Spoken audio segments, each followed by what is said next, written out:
Cuidado! Saiba quais interações medicamentosas são perigosas para a sua saúde. Conheça e evite-as. Olá, sou Ariel Rezende, farmacêutico, especialista em assistência farmacêutica, especialista em farmácia clínica e atenção farmacêutica, com ênfase em acompanhamento farmacoterapêutico. Neste vídeo, vamos trazer aqui algumas interações que são perigosas e colocam em risco a sua saúde. Vamos ver aqui, de forma bem simples, como ocorre essa interação entre medicamentos, ou seja, quando você utiliza mais de um medicamento. Então, você pode ter uma interação entre esses dois medicamentos e que pode trazer prejuízo à sua saúde. Então, assista o vídeo completo, não pule nenhuma parte e fique atento. Antes de entrarmos diretamente nas interações, vamos falar aqui de forma bem simples, para que vocês entendam o que significa essa questão da interação medicamentosa. Ou seja, essa interferência de um medicamento no outro.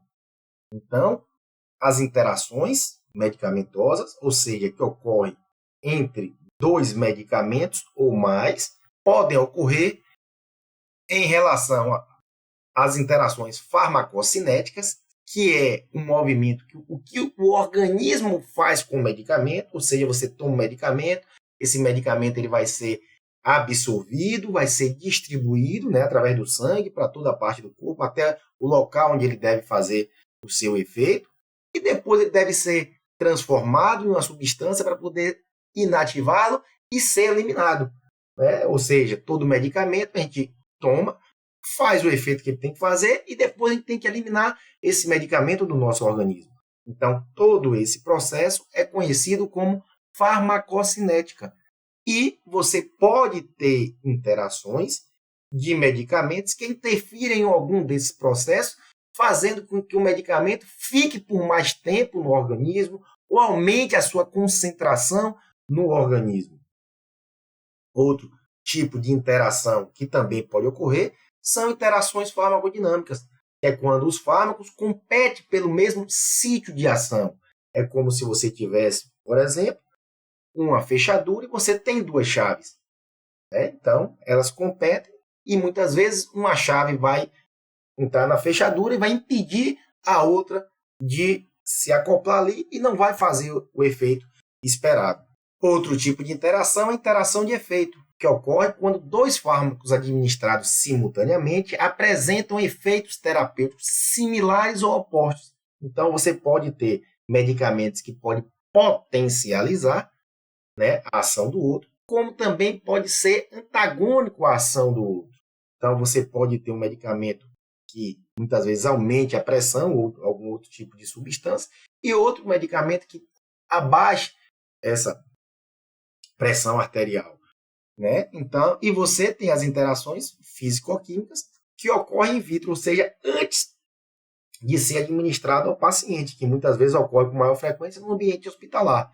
Então, vamos aqui nos deter mais as interações que ocorrem a nível do domicílio, a nível de interações farmacodinâmicas, farmacocinética e de efeito.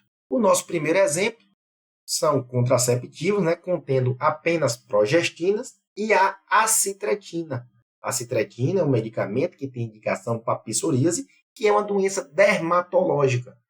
Né? E é um medicamento de escolha, né, mais efetivo, principalmente em monoterapia, ou seja, quando você utiliza ele sozinho para as formas graves de psoríase. Então, ele pode interagir com esses contraceptivos, ou seja, a acitretina pode diminuir o efeito terapêutico desses contraceptivos, né, que contém a progestinas, podendo levar à falha do contraceptivo. E isso trazer o quê? Uma gravidez indesejada. Então, caso haja esta combinação, formas não hormonais alternativas devem ser utilizadas, como, por exemplo, o uso do preservativo, o uso de DIU.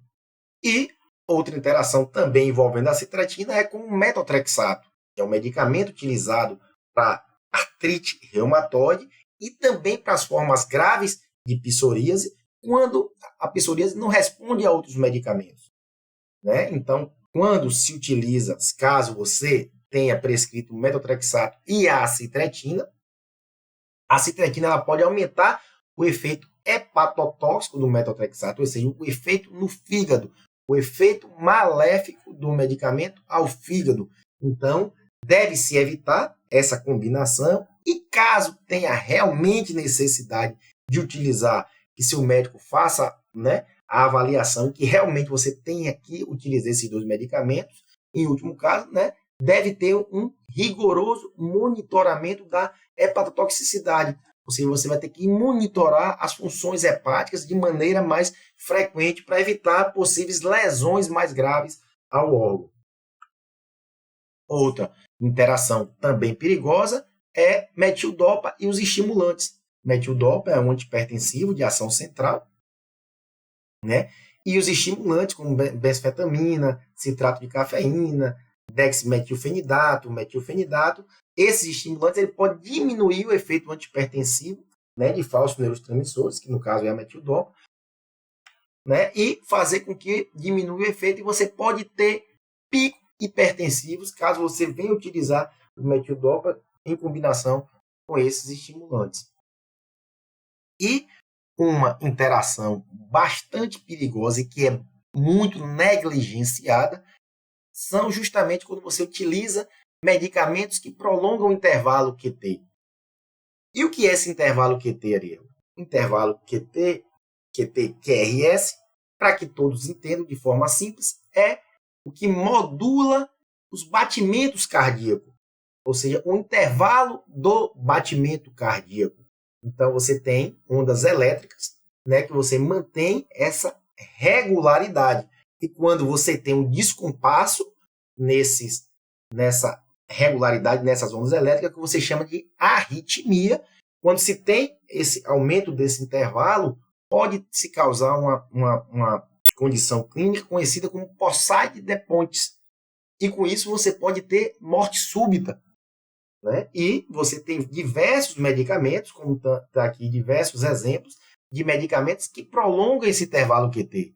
E um dos medicamentos que prolongam muito esse intervalo QT é a tioridazina, que é um antipsicótico muito utilizado, né, principalmente em casos de esquizofrenia, e que deve ser evitado junto com outros medicamentos prolongadores do intervalo QT. Então, fique bastante atento a essas interações e, mais para frente, iremos trazer aqui outras interações que também vocês devem estar atentos. Por isso que é muito importante, sempre numa consulta médica, você informar ao médico qual o medicamento que você está tomando, quais os medicamentos que você tem costume de tomar, mesmo que seja de forma esporádica, que é para que ele possa avaliar e tentar evitar essas interações que podem trazer um prejuízo para a sua saúde. Muito obrigado pela atenção de vocês. Peço humildemente que inscreva-se no canal, deixe seu like, ele é muito importante para a gente. Acione a notificação do sininho para que vocês possam ser notificados sempre que postarmos novos vídeos. E continue se informando e se orientando com o seu canal amigo de sua saúde, o Desmedicalizando.